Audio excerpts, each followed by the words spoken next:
ਬਿਨਾਂ ਸ਼ੱਕ ਇਸ ਇੱਕ ਗੱਲ ਨੂੰ ਸਾਨੂੰ ਫੋਕਸ ਰੱਖਣਾ ਪਏਗਾ ਕਿ ਅੰਦੋਲਨ ਕਿਸਾਨੀ ਸੀ। ਬਿਲਕੁਲ ਕਿਸਾਨਾਂ ਦੇ ਮੁੱਦਿਆਂ ਦੇ ਨਾਲ ਸੰਬੰਧਿਤ ਅੰਦੋਲਨ ਸੀ ਤੇ ਜਦੋਂ ਅੰਦੋਲਨ ਦਾ ਇੱਕ ਅਹਿਮ ਏਜੰਡਾ ਸੀ ਜਿਹੜਾ 26 ਤਰੀਕ ਨੂੰ ਜੀ ਤੇ ਉਸ ਦਿਨ ਉਹ ਏਜੰਡਾ ਸਾਰਾ ਫਿਕਸ ਹੋ ਕੇ ਕਿਸਾਨੀ ਮੁੱਦਿਆਂ ਤੋਂ ਭੱਟ ਕੇ ਤੇ ਇੱਕ ਝੰਡੇ ਤੇ ਚਲੇ ਜਾਵੇ। ਬਿਲਕੁਲ ਤੇ ਸਿੱਧੀ ਗੱਲ ਹੈ ਕਿ ਅੰਦੋਲਨ ਜਿਹੜਾ ਉਹ ਡੀਰੇਲ ਹੋ ਉਹ ਹੈ। ਤੇ ਫਿਰ ਸਵਾਲ ਇਹ ਪੈਦਾ ਹੁੰਦਾ ਕਿ ਕਿਹਨਾਂ ਲੋਕਾਂ ਕਰਕੇ ਹੋਇਆ, ਜ਼ਿੰਮੇਵਾਰੀ ਕਿਹਦੀ ਸੀ? ਜ਼ਿੰਮੇਵਾਰੀ ਜਿਹੜੀ ਹੈ ਜੀ ਉਹ ਬਿਲਕੁਲ ਆਪਾਂ ਨੂੰ ਨਿਰਧਾਰਿਤ ਕਰਨੀ ਪਊਗੀ, ਨਿਰਧਾਰਿਤ ਕਰਨੀ ਪਏਗੀ ਜੀ। ਕਿਉਂਕਿ ਛੋਟੀ ਗੱਲ ਨਹੀਂ, ਲੱਖਾਂ ਦੀ ਤਾਦਾਦ ਦੇ ਵਿੱਚ ਲੋਕ ਪਹੁੰਚੇ, ਪੰਜਾਬ ਤੋਂ ਪਹੁੰਚੇ, ਯੂਪੀ ਤੋਂ ਪਹੁੰਚੇ, ਹਰਿਆਣੇ ਤੋਂ ਪਹੁੰਚੇ, ਬਜ਼ੁਰਗ, ਬੱਚੇ, ਨੌਜਵਾਨ, ਸਾਰੇ ਲੋਕ ਬਿਲਕੁਲ। ਪਹੁੰਚੇ। ਗੱਲ ਇਹ ਹੈ ਕਿ ਇਹ ਇੱਕ ਕਿਸਾਨਾਂ ਦੇ ਮੁੱਦੇ ਦੇ ਨਾਲ ਇੱਕ ਇਮੋਸ਼ਨਲ ਅਟੈਚਮੈਂਟ ਹੋ ਗਈ ਸੀ ਲੋਕਾਂ ਦੀ ਜੀ ਤੇ ਉਹਨੂੰ ਬਹੁਤ ਭੈੜੀ ਕਿਸਮ ਦਾ ਝਟਕਾ ਲੱਗਿਆ ਜੀ। ਸੋ ਮੈਨੂੰ ਲੱਗਦਾ ਕਿ ਇਹ ਵਿਸ਼ਲੇਸ਼ਣ ਕਰਨਾ ਬਹੁਤ ਜ਼ਰੂਰੀ ਹੈ ਕਿ ਕਿਉਂ ਹੋਇਆ।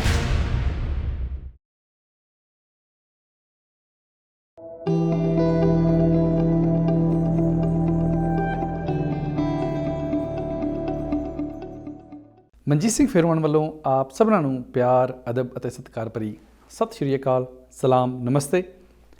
ਤੁਸੀਂ ਦੇਖ ਰਹੇ ਹੋ ਪੰਜਾਬੀ ਨੈਸ਼ਨਲ ਟੈਲੀਵਿਜ਼ਨ, ਪੰਜਾਬੀਆਂ ਦਾ ਇੰਟਰਨੈਸ਼ਨਲ ਚੈਨਲ। ਅੱਜ ਦਾ ਪ੍ਰੋਗਰਾਮ ਐਡਮਿੰਟਡ ਆਈ ਲੈ ਕੇ ਹਾਜ਼ਰ ਹਾਂ ਜੀ।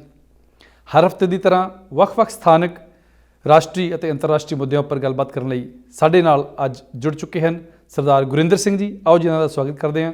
ਭਾਜੀ ਜੀ ਆਇਆਂ ਨੂੰ ਜੀ। ਬਹੁਤ ਮਿਹਰਬਾਨੀ ਜੀ, ਸਤਿ ਸ਼੍ਰੀ ਅਕਾਲ ਜੀ। ਸਤਿ ਸ਼੍ਰੀ ਅਕਾਲ ਭਾਜੀ। ਗੱਲਬਾਤ ਦੀ ਜਿਹੜੀ ਸ਼ੁਰੂਆਤ ਆ, ਜਿਹੜੇ ਆਪਣਾ ਕਿਸਾਨੀ ਅੰਦੋਲਨ ਆ, ਹਾਂਜੀ, ਉਹਦੇ ਤੋਂ ਕਰਦੇ ਹਾਂ। ਬਿਲਕੁਲ ਜੀ। 26 ਜਨਵਰੀ ਨੂੰ ਪਰੇਡ ਹੋਈ, ਪਰੇਡ ਦੇ ਨਾਲ ਨਾਲ ਕੁਝ ਹੋਰ ਵੀ ਐਪੀਸੋਡ ਜਿਹੜੇ ਆ ਉਹ ਦੇਖਣ ਨੂੰ ਮਿਲੇ। ਹਾਂਜੀ, ਸਾਡੇ ਦਰਸ਼ਕ ਉਹਨਾਂ ਸਾਰੀਆਂ ਘਟਨਾਵਾਂ ਤੋਂ ਜਾਣੂ ਹਨ। ਬਿਲਕੁਲ ਜੀ। ਔਰ 26 ਜਨਵਰੀ ਨੂੰ ਜਦੋਂ ਥੋੜ੍ਹਾ ਜਿਹਾ ਮਾਹੌਲ ਹਿੰਸਕ ਹੋ ਗਿਆ ਸੀ, ਲੱਗਦਾ ਸੀ ਕਿ ਜਿਹੜਾ ਇਹ ਕਿਸਾਨੀ ਅੰਦੋਲਨ ਆ ਲੀਹੋਂ ਉਤਰ ਗਿਆ, ਹਾਂਜੀ, ਖੇਰੂ ਹੋ ਗਿਆ। ਬਿਲਕੁਲ ਜੀ। ਪਰ 26 ਜਨਵਰੀ ਦੀ ਅੱਧੀ ਰਾਤ ਜਾਂ ਉਸ ਤੋਂ ਬਾਅਦ ਹਾਂਜੀ, ਕੁਝ ਇਹੋ ਜਿਹੀਆਂ ਘਟਨਾਵਾਂ ਹੋਈਆਂ ਕਿ ਸਾਰੇ ਦਾ ਸਾਰਾ ਜਿਹੜਾ ਮਾਹੌਲ ਸੀਗਾ ਉਹ ਬਦਲ ਗਿਆ। ਹਾਂਜੀ, ਜਿਵੇਂ ਟਕੈਤ ਸਾਹਿਬ ਦੇ ਹੰਝੂ ਡਿੱਲੇ, ਉਹਨਾਂ ਨੇ ਅਪੀਲ ਕੀਤੀ, ਹਜ਼ਾਰਾਂ ਨਹੀਂ ਲੱਖਾਂ ਦੀ ਗਿਣਤੀ ਵਿੱਚ ਕਿਸਾਨ ਜਿਹੜੇ ਸੀਗੇ ਉਹ ਯੂਪੀ ਤੋਂ, ਪੰਜਾਬ ਤੋਂ, ਹਰਿਆਣੇ ਤੋਂ ਦਿੱਲੀ ਵੱਲ ਨੂੰ ਕੂਚ ਕਰ ਗਏ। ਬਿਲਕੁਲ ਜੀ। ਸੋ ਉਸ ਤੋਂ ਬਾਅਦ ਤੁਹਾਨੂੰ ਕੀ ਲੱਗਦਾ ਵੀ ਕੀ ਬਦਲਾਵ ਹੋਏ ਨੇ ਇਸ ਕਿਸਾਨੀ ਅੰਦੋਲਨ ਨੂੰ ਲੈ ਕੇ? ਮਨਜੀਤ ਸਿੰਘ ਜੀ, ਇਹ ਵਿਸ਼ਾ ਮੇਰਾ ਖਿਆਲ ਬਹੁਤ ਚਰਚਿਤ ਵਿਸ਼ਾ ਹੈ ਜੀ। ਜਿਵੇਂ ਤੁਸੀਂ ਦੱਸਿਆ ਕਿ 26 ਜਨਵਰੀ ਵਾਲੇ ਦਿਨ ਜੋ ਵੀ ਘਟਨਾਕ੍ਰਮ ਹੋਇਆ, ਉਸ ਤੋਂ ਬਾਅਦ ਬਹੁਤ ਕੁਝ ਹੋਇਆ। ਇਹਦੇ ਕੁਝ ਕੁ ਪਹਿਲੂ ਨੇ। ਇੱਕ ਪਹਿਲੂ ਤਾਂ ਮੈਂ ਇਹ ਪਹਿਲਾਂ ਜ਼ਿਕਰ ਕਰਨਾ ਚਾਹਾਂਗਾ ਕਿਉਂਕਿ ਉਹ ਖਾਸ ਕਰਕੇ ਅਸੀਂ ਉਸ ਪਾਰਟ ਦੀ ਕਹਿੰਦੇ ਕਿ ਨੈਗੇਟਿਵ ਗੱਲ ਵਧੇਰੇ ਹੁੰਦੀ ਹੈ ਤੇ ਅਨਫੋਰਚੂਨੇਟਲੀ ਸਾਨੂੰ ਵੀ ਨੈਗੇਟਿਵ ਉਹੀ ਗੱਲ ਅਸੀਂ ਡਿਸਕਸ ਕਰਨੀ ਹੈ ਕਿਉਂਕਿ ਜਿਹੜਾ ਇੱਕ ਮਾੜਾ ਐਪੀਸੋਡ ਹੋਇਆ ਉਸ ਅੰਦੋਲਨ ਦੇ ਨਾਲ ਸੰਬੰਧਿਤ, ਉਹਦੇ ਤੋਂ ਬਾਅਦ ਹੁਣ ਕੁਝ ਵਿਅਕਤੀ ਜਿਹੜੇ ਉਸ ਗੱਲ ਦੇ ਨਾਲ ਸੰਬੰਧਿਤ ਸਨ, ਉਹਨਾਂ ਵੱਲੋਂ ਆਪਣੇ ਜਿਹੜੇ ਨੇ ਇੱਕ ਦੂਜੇ ਤੇ ਇਹਨੂੰ ਮੈਂ ਇਲਜ਼ਾਮ ਕਹੂੰਗਾ ਜਾਂ ਰਿਸਪੌਂਸਿਬਿਲਟੀ ਇੱਕ ਦੂਜੇ ਤੇ ਪਾਉਣ ਦੀ ਗੱਲ ਚੱਲ ਰਹੀ ਹੈ ਜੀ।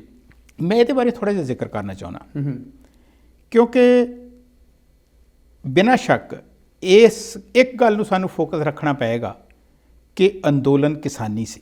ਬਿਲਕੁਲ, ਕਿਸਾਨਾਂ ਦੇ ਮੁੱਦਿਆਂ ਦੇ ਨਾਲ ਸੰਬੰਧਿਤ ਅੰਦੋਲਨ ਸੀ ਤੇ ਜਦੋਂ ਅੰਦੋਲਨ ਦਾ ਇੱਕ ਅਹਿਮ ਏਜੰਡਾ ਸੀ ਜਿਹੜਾ 26 ਤਰੀਕ ਨੂੰ ਜੀ ਤੇ ਉਸ ਦਿਨ ਉਹ ਏਜੰਡਾ ਸਾਰਾ ਫਿਕਸ ਹੋ ਕੇ ਕਿਸਾਨੀ ਮੁੱਦਿਆਂ ਤੋਂ ਭੱਟ ਕੇ ਤੇ ਇੱਕ ਝੰਡੇ ਤੇ ਚਲੇ ਜਾਵੇ। ਬਿਲਕੁਲ। ਤੇ ਸਿੱਧੀ ਗੱਲ ਹੈ ਕਿ ਅੰਦੋਲਨ ਜਿਹੜਾ ਉਹ ਡੀਰੇਲ ਹੋ ਗਿਆ ਜੀ।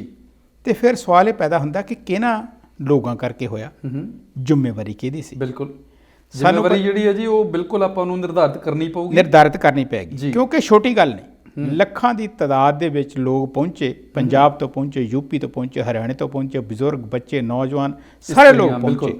ਔਰ ਮੈਂ ਸਮਝਦਾ ਕਿ ਜਿਵੇਂ ਤੁਸੀਂ ਦੱਸਿਆ ਕਿ ਜਦੋਂ ਅੰਦੋਲਨ ਦੇ ਵਿੱਚ ਇਹ ਲੱਗਿਆ ਵੀ ਜੀ ਇਹ ਤਾਂ ਸਾਰਾ ਕੁਝ ਡੀਰੇਲ ਹੋ ਗਿਆ, ਤੇ ਮੈਨੂੰ ਪਤਾ ਕਿ ਬਹੁਤ ਸਾਰੇ ਮੈਨੂੰ ਸੱਜਣਾ ਮਿੱਤਰਾਂ ਦੇ ਇੱਥੇ ਵੀ ਫੋਨ ਆਏ ਜਿਹੜੇ ਕਹਿੰਦੇ ਸੀ ਕਿ ਅਸੀਂ ਡਿਪਰੈਸ ਹੋ ਗਏ ਹਾਂ, ਗੱਲ ਕਰਨ ਨੂੰ ਜੀ ਨਹੀਂ ਕਰਦਾ, ਖਾਣਾ ਖਾਣ ਨੂੰ ਜੀ ਨਹੀਂ ਕਰਦਾ। ਗੱਲ ਇਹ ਨਹੀਂ ਕਿ ਗੱਲ ਇਹ ਹੈ ਕਿ ਇਹ ਇੱਕ ਕਿਸਾਨਾਂ ਦੇ ਮੁੱਦੇ ਦੇ ਨਾਲ ਇੱਕ ਇਮੋਸ਼ਨਲ ਅਟੈਚਮੈਂਟ ਹੋ ਗਈ ਸੀ ਲੋਕਾਂ ਦੀ ਜੀ ਤੇ ਉਹਨੂੰ ਬਹੁਤ ਭੈੜੀ ਕਿਸਮ ਦਾ ਝਟਕਾ ਲੱਗਿਆ। ਸੋ ਮੈਨੂੰ ਲੱਗਦਾ ਕਿ ਇਹ ਵਿਸ਼ਲੇਸ਼ਣ ਕਰਨਾ ਬਹੁਤ ਜ਼ਰੂਰੀ ਹੈ ਕਿ ਕਿਉਂ ਹੋਇਆ।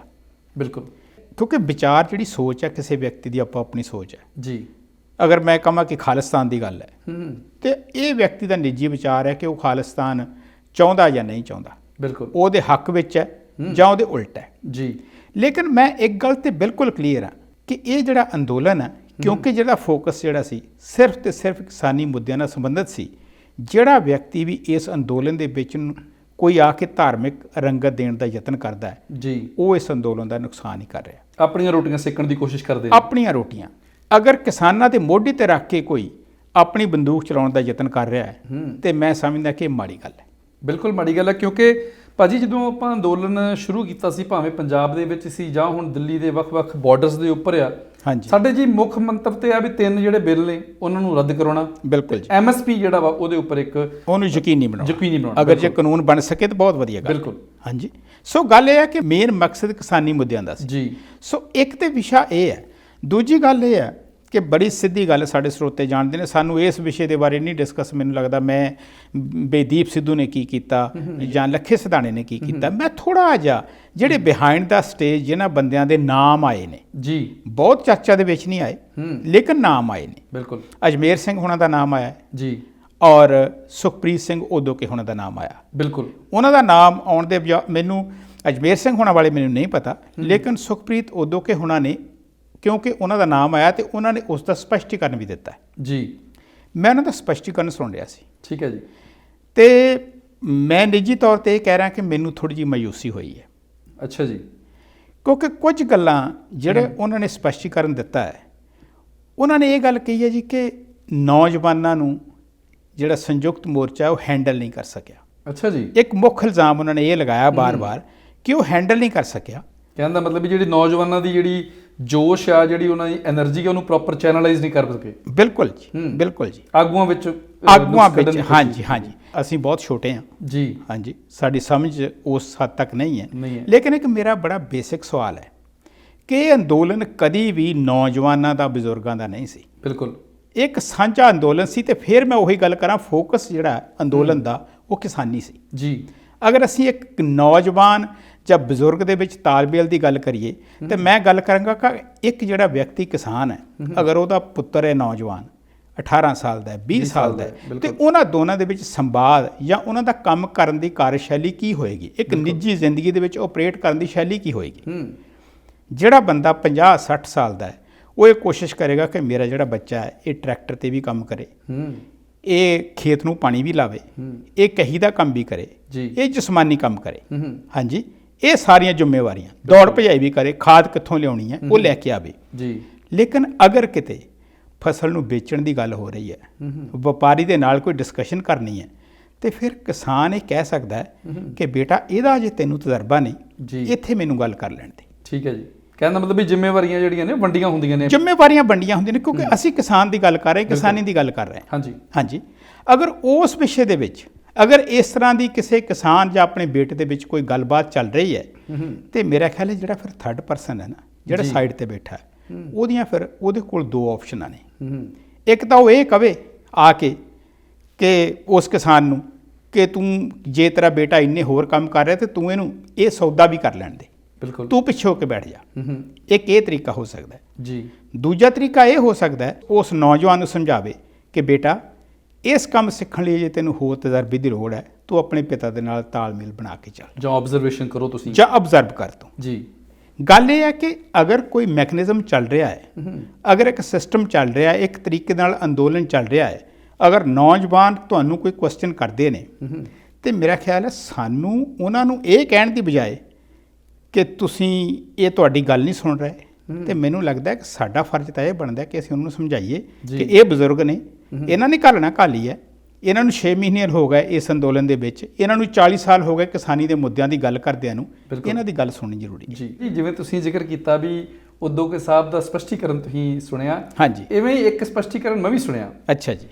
ਦੀਪ ਸਿੱਧੂ ਜਿਨ੍ਹਾਂ ਦਾ ਇਸ ਐਪੀਸੋਡ ਨੂੰ ਲੈ ਕੇ ਕਾਫੀ ਜ਼ਿਕਰ ਜਿਹੜਾ ਹੈ ਉਹ ਹਾਂਜੀ ਨੈਗੇਟਿਵ ਪੋਜ਼ਿਟਿਵ ਚੱਲਦਾ ਪਿਆ, ਬਿਲਕੁਲ ਬਿਲਕੁਲ, ਤੇ ਉਹ ਕਿਸੇ ਪਿੰਡ ਦੇ ਮਾਹੌਲ ਦੇ ਵਿੱਚ ਨਜ਼ਰ ਆਏ, ਪੱਲੀ ਲੱਗੀ ਸੀ ਬੈਕਗ੍ਰਾਉਂਡ ਦੇ ਵਿੱਚ, ਹਾਂਜੀ, ਤੇ ਉਹ ਪੰਜਾਬੀਆਂ ਨੂੰ ਵਿੱਚ ਲਾਹਨਤਾਂ ਵੀ ਪਾ ਰਹੇ ਸੀਗੇ। ਅੱਛਾ ਜੀ। ਔਰ ਕਹਿ ਰਹੇ ਸੀ ਵੀ ਵੇਖੋ ਤੁਹਾਡੇ ਕਰਕੇ ਮੇਰਾ ਕੀ ਹਾਲ ਹੋ ਗਿਆ, ਤੁਹਾਡੇ ਕਰਕੇ ਮੈਂ ਸਭ ਕੁਝ ਛੱਡਤਾ, ਹਾਂਜੀ, ਤੁਹਾਡੇ ਅੰਦੋਲਨ ਦੇ ਵਿੱਚ ਆਇਆ, ਤੁਸੀਂ ਮੈਨੂੰ ਗੱਦਾਰ ਘੋਸ਼ਿਤ ਕਰ ਦਿੱਤਾ, ਅੱਜ ਦੇਖੋ ਮੇਰੇ ਹਾਲਾਤ ਕੀ ਬਣੇ ਪਏ ਨੇ, ਮੈਂ ਸੇਬ ਤੇ ਸੰਤਰੇ ਖਾ ਕੇ ਗੁਜ਼ਾਰਾ ਕਰ ਰਿਹਾ, ਮੈਨੂੰ ਰੋਟੀ ਵੀ ਨਸੀਬ ਨਹੀਂ ਹੋ ਰਹੀ। ਵਾਹ ਜੀ ਵਾਹ। ਵੈਸੇ ਇੱਕ ਤਾਂ ਗੱਲ ਇਹ ਹੈ ਜਿਵੇਂ ਕਿਉਂਕਿ ਅਸੀਂ ਸਾਰੇ ਜਾਣਦੇ ਉਹਨਾਂ ਦਾ ਪਿਛੋਕੜ ਭਾਵੇਂ ਉਹ ਵਕੀਲ ਵੀ ਨੇ ਜੀ, ਲੇਕਿਨ ਉਹ ਐਕਟਰ ਵੀ ਨੇ, ਹੋ ਸਕਦਾ ਕਿਸੇ ਐਕਟਿੰਗ ਦੀ ਪ੍ਰੈਕਟਿਸ ਕਰ ਰਹੇ ਹੋਣ, ਹੋ ਸਕਦਾ ਜੀ। ਇਹ ਗੱਲ ਥੋੜ੍ਹੀ ਜਿਹੀ ਹਾਸੋ ਹੋਣੀ ਹੈ ਕਿ ਇਹ ਗੱਲ ਕਈ ਵਾਰੀ ਕੀਤੀ ਜਾਂਦੀ ਹੈ ਕਿ ਜਿਨ੍ਹਾਂ ਲੋਕਾਂ ਨੂੰ ਕਈ ਵਾਰੀ ਸੱਚਾਈ ਦਾ, ਰਿਐਲਿਟੀ ਦਾ ਨਹੀਂ ਪਤਾ ਹੁੰਦਾ ਤਾਂ ਉਹ ਕਈ ਵਾਰੀ ਮਜ਼ਾਕ ਦੇ ਵਿੱਚ ਇਹ ਗੱਲ ਕਰਦੇ ਨੇ ਕਿ ਆਮ ਜਿਹੜਾ ਵਿਅਕਤੀ ਕਹਿੰਦਾ ਕਿ ਯਾਰ ਲੋਕ ਭੁੱਖੇ ਨੇ, ਉਹਨੂੰ ਰੋਟੀ ਪਾਣੀ ਨਹੀਂ ਮਿਲ ਰਿਹਾ। ਤੇ ਕੋਈ ਬੱਚਾ ਸੁਣਦਾ ਸੀ ਜਿਹੜਾ ਕਿਸੇ ਅਮੀਰ ਪਰਿਵਾਰ ਤੋਂ ਸੀ, ਉਹ ਕਹਿੰਦਾ ਜੀ ਰੋਟੀ ਪਾਣੀ ਨਹੀਂ ਮਿਲਦਾ ਤਾਂ ਕੋਈ ਗੱਲ ਨਹੀਂ, ਬਿਸਕੁਟ ਖਾ ਲਓ। ਬਿਲਕੁਲ, ਹਾਂਜੀ। ਸੋ ਇਹੀ ਗੱਲ ਮੈਨੂੰ ਲੱਗਦਾ ਦੀਪ ਸਿੱਧੂ ਹੋਣਾ ਦੀ ਹੈ। ਮੇਰੀ ਸੋਚ ਮੁਤਾਬਕ ਰਿਐਲਿਟੀ ਤੋਂ ਬਹੁਤ ਪਾਸੇ ਨੇ, ਉਹਨਾਂ ਦੇ ਬਾਰੇ ਮੈਂ ਬਹੁਤ ਜ਼ਿਆਦਾ ਕੋਈ ਡਿਸਕਸ਼ਨ ਕਰਨ ਮੈਨੂੰ ਲੱਗਦਾ ਜ਼ਰੂਰਤ ਨਹੀਂ ਮੇਰੇ ਖਿਆਲ। ਹਾਂਜੀ, ਜਿਹੜੇ ਸਾਡੇ ਸੁਣਨ ਵਾਲੇ ਨੇ, ਵੇਖਣ ਵਾਲੇ ਨੇ, ਉਹ ਮੇਰੇ ਖਿਆਲ ਭਲੀ ਭਾਂਤ ਜਾਣੂ ਨੇ ਜੀ। ਤੇ ਅੱਜ ਕੱਲ੍ਹ ਉੱਥੇ ਜਿਹੜਾ ਮਾਹੌਲ ਹੈ ਜੀ ਕਾਫੀ ਬਦਲ ਚੁੱਕਿਆ ਵਾ। ਸਰਕਾਰ ਵੱਖ-ਵੱਖ ਹੱਥਕੰਡੇ ਜਿਹੜੇ ਅਪਣਾ ਰਹੀ ਆ। ਹਰਿਆਣਾ ਸਰਕਾਰ ਨੇ ਆਲਰੇਡੀ ਕੁਝ ਜਿਹੜੇ ਜ਼ਿਲ੍ਹੇ ਨੇ ਹਰਿਆਣੇ ਦੇ, ਉੱਥੇ ਇੰਟਰਨੈਟ ਸੇਵਾਵਾਂ ਜਿਹੜੀਆਂ ਨੇ ਬੰਦ ਕਰ ਦਿੱਤੀਆਂ ਨੇ। ਇਸੇ ਤਰ੍ਹਾਂ ਦਿੱਲੀ ਦੇ ਜਿਹੜੇ ਬਾਰਡਰ ਨੇ, ਸਿੰਘੂ ਬਾਰਡਰ ਦੀ ਗੱਲ ਕਰ ਲਓ, ਠਿਕਰੀ ਬਾਰਡਰ ਦੀ ਗੱਲ ਕਰ ਲਓ, ਸਾਰਿਆਂ ਦੇ ਜਿਹੜੇ ਇੰਟਰਨੈਟ ਕਨੈਕਸ਼ਨਸ ਨੇ ਬੰਦ ਕਰ ਦਿੱਤੇ ਗਏ ਨੇ। ਔਰ ਕਿਸਾਨਾਂ ਵੱਲੋਂ ਇੱਕ ਨਵੀਂ ਨੀਤੀ ਘੋਸ਼ਿਤ ਕੀਤੀ ਗਈ ਹੈ ਅੱਜ ਕਿ 6 ਫਰਵਰੀ ਨੂੰ ਸਾਰੇ ਇੰਡੀਆ ਦੇ ਵਿੱਚ ਜਿਹੜਾ ਚੱਕਾ ਜਾਮ ਕੀਤਾ ਜਾਊਗਾ। ਸੋ ਕਹਿਣ ਦਾ ਮਤਲਬ ਕਿ ਸਰਕਾਰ ਦੇ ਉੱਪਰ ਪ੍ਰਭਾਵ ਪਾਉਣ ਲਈ ਇਹ ਨਵੇਂ ਸਟੈਪ ਜਿਹੜੇ ਆ ਉਹ ਚੁੱਕੇ ਜਾ ਰਹੇ ਆ। ਸੋ ਇਹਦੇ ਬਾਰੇ ਤੁਹਾਡਾ ਕੀ ਵਿਚਾਰ ਹੈ? ਬਿਲਕੁਲ ਜੀ, ਅੰਦੋਲਨ ਦੇ ਵਿੱਚ ਨਵੀਂ ਰੂਹ ਆਈ ਹੈ। ਤੁਸੀਂ ਬੜੇ ਆਪਣੇ ਵਧੀਆ ਤਰੀਕੇ ਨਾਲ ਦੱਸਿਆ ਕਿ ਜਿਹੜਾ ਟਕੈਤ ਸਾਹਿਬ ਦਾ ਇੱਕ ਮਾਸਟਰ ਸਟ੍ਰੋਕ ਕਹਿ ਲਓ ਉਹਨਾਂ ਨੂੰ, ਜਾਂ ਜੋ ਵੀ ਹੋਇਆ ਜਾਂ ਕੁਦਰਤੀ ਜਿੱਦਾਂ ਵੀ ਹੋਇਆ, ਉਹਦੇ ਨਾਲ ਅੰਦੋਲਨ ਦੇ ਵਿੱਚ ਨਵੀਂ ਰੂਹ ਆਈ ਹੈ ਜੀ। ਸਰਕਾਰ ਇੰਟਰਨੈਟ ਬੰਦ ਕਰ ਰਹੀ ਹੈ, ਮੇਰੇ ਖਿਆਲ ਤੁਹਾਨੂੰ ਪਤਾ, ਮੈਨੂੰ ਨਹੀਂ ਪਤਾ, ਲੇਕਿਨ ਮੈਨੂੰ ਲੱਗਦਾ ਜੰਮੂ ਕਸ਼ਮੀਰ ਦੇ ਵਿੱਚ ਅਜੇ ਤੱਕ ਵੀ ਇੰਟਰਨੈਟ ਦੀਆਂ ਜਾਂ ਜਿਹੜੀਆਂ ਸੇਵਾਵਾਂ ਨੇ ਫੋਨ ਦੀਆਂ, ਅਜੇ ਤੱਕ ਫੁੱਲੀ ਆਪਰੇਸ਼ਨ ਨਹੀਂ ਹੋਈਆਂ ਜੀ। ਸੋ ਸਾਲਾਂ ਬੱਧੀ ਇੰਡੀਆ ਦੇ ਵਿੱਚ ਇਹ ਹੁਣ ਮੇਰਾ ਖਿਆਲ ਬੜੀ ਆਮ ਜੀ ਗੱਲ ਹੋ ਗਈ ਕਿ ਜਿੱਥੇ ਮਰਜ਼ੀ ਕੋਈ ਗੱਲ ਹੁੰਦੀ ਹੈ ਉੱਥੇ ਤੁਸੀਂ ਇੰਟਰਨੈਟ ਸਾਰਾ ਕੁਝ ਬੰਦ ਕਰ ਦਿਓ। ਕਮਿਊਨੀਕੇਸ਼ਨ ਜਿਹੜਾ ਉਹ ਇਦਾਂ ਦਾ ਕਰਦੇ ਵੀ ਲੋਕੀ ਆਪੇ ਭੰਬਲ ਭੂਸੇ 'ਚ ਪੈ ਰਹੇ। ਇੱਥੇ ਮੈਂ ਇੱਕ ਮਿੰਟ ਰੁਕਾਂਗਾ ਜੀ। ਦਰਸ਼ਕਾਂ ਨੂੰ ਇੱਕ ਬੇਨਤੀ ਕਰਨਾ ਚਾਹਾਂਗੇ ਕਿ ਭਾਵੇਂ ਇੰਟਰਨੈਟ ਸੇਵਾਵਾਂ ਜਿਹੜੀਆਂ ਨੇ ਉਹ ਬੰਦ ਕਰ ਦਿੱਤੀਆਂ ਗਈਆਂ ਨੇ ਜੀ, ਪਰ ਪੰਜਾਬੀ ਨੈਸ਼ਨਲ ਟੈਲੀਵਿਜ਼ਨ ਦੀ ਟੀਮ 24 ਘੰਟੇ 7 ਦਿਨ ਕਿਸਾਨੀ ਅੰਦੋਲਨ ਨੂੰ ਉੱਥੇ ਕਵਰ ਕਰ ਰਹੀ ਆ। ਔਰ ਤੁਸੀਂ ਪੰਜਾਬੀ ਨੈਸ਼ਨਲ ਟੈਲੀਵਿਜ਼ਨ ਸਾਡੇ ਫੇਸਬੁੱਕ ਪੇਜ 'ਤੇ, YouTube 'ਤੇ, ਸਾਡੀ ਵੈਬਸਾਈਟ 'ਤੇ ਪਲ ਪਲ ਦੀ ਜਿਹੜੀ ਕਿਸਾਨੀ ਅੰਦੋਲਨ ਨਾਲ ਰਿਲੇਟਡ ਖਬਰ ਆ ਉਸ ਲਈ ਦੇਖ ਸਕਦੇ ਜੀ। ਬਹੁਤ ਬਿਹਤਰ ਜੀ। ਇੱਕ ਗੱਲ ਮੈਂ ਇਹਦੇ ਵਿੱਚ ਐਡ ਕਰਨੀ ਚਾਹਾਂਗਾ। ਅੱਜ ਹੀ ਮੇਰੇ ਖਿਆਲ ਖਬਰ ਆਈ ਹੈ ਕਿ ਪੰਜਾਬ ਦੇ ਜਿਹੜੇ ਮੁੱਖ ਮੰਤਰੀ ਨੇ ਕੈਪਟਨ ਅਮਰਿੰਦਰ ਸਿੰਘ ਦੀ, ਉਹਨਾਂ ਨੇ ਇੱਕ ਸਰਬ ਪਾਰਟੀ ਮੀਟਿੰਗ ਬੁਲਾਈ ਹੈ। ਅੱਛਾ ਜੀ। ਕਿਉਂਕਿ ਅਸੀਂ ਜਾਣਦੇ ਕਿ ਪਿਛੋਕੜ ਇਸ ਅੰਦੋਲਨ ਦੇ ਵਿੱਚ ਕਿਸੇ ਵੀ ਰਾਜਨੀਤਿਕ ਵਿਅਕਤੀ ਨੂੰ ਜਾਂ ਪਾਰਟੀ ਦੇ ਨਾਲ ਉਹਨਾਂ ਨੇ ਕੋਈ ਅਲਾਇੰਸ ਨਹੀਂ ਰੱਖਿਆ। ਲੇਕਿਨ ਹੁਣ ਜਿਵੇਂ ਤੁਸੀਂ ਦੱਸਿਆ ਕਿ ਸੁਖਬੀਰ ਬਾਦਲ ਹੁਣੀ ਟਿਕਰੀ ਬਾਰਡਰ ਤੇ ਜਾ ਕੇ ਟਕੈਤ ਸਾਹਿਬ ਨੂੰ ਮਿਲ ਕੇ ਆਏ ਨੇ, ਮੇਰੇ ਖਿਆਲ ਕਾਂਗਰਸ ਦੇ ਪ੍ਰਤਾਪ ਸਿੰਘ ਬਾਜਵਾ ਵੀ ਮਿਲ ਕੇ ਆਏ ਨੇ। ਲੇਕਿਨ ਕੈਪਟਨ ਸਾਹਿਬ ਨੇ ਜਿਹੜਾ ਇਹ ਕੰਮ ਕੀਤਾ ਹੈ, ਮੈਨੂੰ ਨਹੀਂ ਪਤਾ ਉਹਨਾਂ ਦਾ ਮਨਸ਼ਾ ਕੀ ਹੈ, ਇਹਦਾ ਰਿਜ਼ਲਟ ਕੀ ਨਿਕਲੇਗਾ ਜੀ। ਲੇਕਿਨ ਅਗਰ ਕਿਤੇ ਵਾਕਿਆ ਹੀ ਸਾਰੀਆਂ ਪਾਰਟੀਆਂ ਕਿਸੇ ਇਸ ਇੱਕ ਮੁੱਦੇ ਤੇ ਸੁਹਿਰਦ ਹੋ ਜਾਣ, ਮੈਨੂੰ ਪੰਜਾਬ ਦੀ ਬੀਜੇਪੀ ਯੂਨਿਟ ਦਾ ਨਹੀਂ ਪਤਾ, ਲੇਕਿਨ ਬਾਕੀ ਜਿਹੜੀਆਂ ਪਾਰਟੀਆਂ ਨੇ, ਕਿਉਂਕਿ ਮੈਨੂੰ ਨਹੀਂ ਪਤਾ ਉਹਨਾਂ ਨੇ ਕੀ ਰਾਸਤਾ ਅਪਣਾਉਣਾ। ਕੈਪਟਨ ਸਾਹਿਬ ਆਲਰੇਡੀ ਜੀ ਇੱਕ ਮੰਤਰੀ ਮੰਡਲ ਦੇ ਮੈਂਬਰ ਜਿਹੜੇ ਨੇ ਉਹ ਤੇ MLA ਸਾਹਿਬ ਜਿਹੜੇ ਨੇ ਉਹ ਭੇਜੇ ਨੇ ਇਹਨਾਂ ਨੇ। ਹਾਂਜੀ, ਦੇਖੋ ਉੱਥੇ ਗੱਲਬਾਤ ਕਰਕੇ ਹੁੰਦੇ ਨਹੀਂ। ਬਿਲਕੁਲ, ਮੈਂ ਸਿਰਫ ਇਹਨਾਂ ਐਡ ਕਰਨਾ ਚਾਹੁੰਦਾ ਵੀ ਅਗਰ ਇਹ, ਕਿਉਂਕਿ ਹਰ ਇੱਕ ਵਿਸ਼ੇ ਤੇ ਸਰਕਾਰ, ਕਿਉਂਕਿ ਪੋਲੀਟੀਕਲ ਪਾਰਟੀਆਂ ਦਾ ਮੰਤਵ ਹੁੰਦਾ ਪੋਲੀਟਿਕਸ ਕਰਨ ਜੀ, ਅਗਰ ਇਸ ਵਿਸ਼ੇ ਤੇ ਉਹ ਪੋਲੀਟਿਕਸ ਨਾ ਕਰਨ, ਸਮੁੱਚੇ ਤੌਰ ਤੇ ਪੰਜਾਬ ਦੀ ਅਗਵਾਈ ਕਰਕੇ ਅਗਰ ਅੰਦੋਲਨ ਦੇ ਵਿੱਚ ਵੀ ਇਹ ਲੱਗੇ ਕਿ ਇਹ ਸਾਡੇ ਵਿੱਚ ਕੋਈ ਰਾਜਨੀਤਿਕ ਲਾਹਾ ਲੈਣ ਨਹੀਂ ਆਏ ਬਲਕਿ ਸਾਡੀ ਸਪੋਰਟ ਤੇ ਆਏ ਨੇ, ਤਾਂ ਮੈਨੂੰ ਲੱਗਦਾ ਕਿ ਚੰਗਾ ਕਦਮ ਹੋਵੇਗਾ। ਲੇਕਿਨ ਸਮਾਂ ਦੱਸੇਗਾ ਆਪਣੀ ਸਾਖ ਬਚਾ ਸਕਦੀਆਂ ਨੇ। ਹਾਂਜੀ, ਆਪਣੀ ਸੁਹਿਰਦਤਾ ਕਿੰਨੀ ਹੈ ਇਹਦੇ ਵਿੱਚ, ਆਪਣੀ ਵੋਟ ਬੈਂਕ ਵਧਾਉਣ ਜਾਂ ਕਿਸੇ ਦੀ ਘਟਾਉਣ ਦਾ ਮੰਤਵ ਨਾ ਹੋਵੇ, ਸਿਰਫ ਇਹ ਮੰਤਵ ਹੋਵੇ ਵੀ ਇਹ ਸਾਡੇ ਪੰਜਾਬ ਦੇ ਕਿਸਾਨ ਉੱਥੇ ਗਏ ਨੇ ਤੇ ਇਹ ਕੁਝ ਲੈ ਕੇ ਆਉਣ। ਅਗਰ ਇਸ ਮੰਤਵ ਦੇ ਨਾਲ ਇਹ ਆਪਣੀ ਜਿਹੜੀ ਮੀਟਿੰਗ ਹੈ ਜਾਂ ਇਹ ਉਪਰਾਲਾ ਕੀਤਾ ਜਾ ਰਿਹਾ ਤਾਂ ਫਿਰ ਬਹੁਤ ਚੰਗੀ ਗੱਲ ਹੈ ਜੀ। ਸੋ ਮੁੱਦੇ ਹੋਰ ਵੀ ਬਹੁਤ ਨੇ ਜੀ। ਮਿਆਂਮਾਰ ਦੇ ਵਿੱਚ ਤਖਤਾ ਪਲਟ ਹੋ ਚੁੱਕਿਆ ਹੈ, ਉਸ ਬਾਰੇ ਗੱਲਬਾਤ ਕਰਾਂਗੇ। ਰਸ਼ੀਆ ਵਿੱਚ ਕੀ ਹੋ ਰਿਹਾ ਉਸ ਬਾਰੇ ਵੀ ਗੱਲਬਾਤ ਕਰਾਂਗੇ। ਔਰ ਇੰਡੀਅਨ ਜਿਹੜੀ ਗਵਰਨਮੈਂਟ ਨੇ ਬਜਟ ਪੇਸ਼ ਕੀਤਾ ਹੈ ਉਹਦੇ ਕੀ ਅਪਡੇਟਸ ਨੇ ਉਹ ਵੀ ਤੁਹਾਡੇ ਨਾਲ ਸਾਂਝੇ ਕਰਾਂਗੇ। ਪਰ ਇੱਥੇ ਵੇਲਾ ਹੋ ਚੁੱਕਿਆ ਇੱਕ ਬ੍ਰੇਕ ਦਾ, ਔਰ ਬ੍ਰੇਕ ਤੋਂ ਬਾਅਦ ਅਸੀਂ ਇਸ ਗੱਲਬਾਤ ਨੂੰ ਜਾਰੀ ਰੱਖਾਂਗੇ। ਤੁਸੀਂ ਦੇਖਦੇ ਰਹਿਣਾ ਪ੍ਰੋਗਰਾਮ ਐਡਮਿੰਟਨ ਡਾਇਰੀ।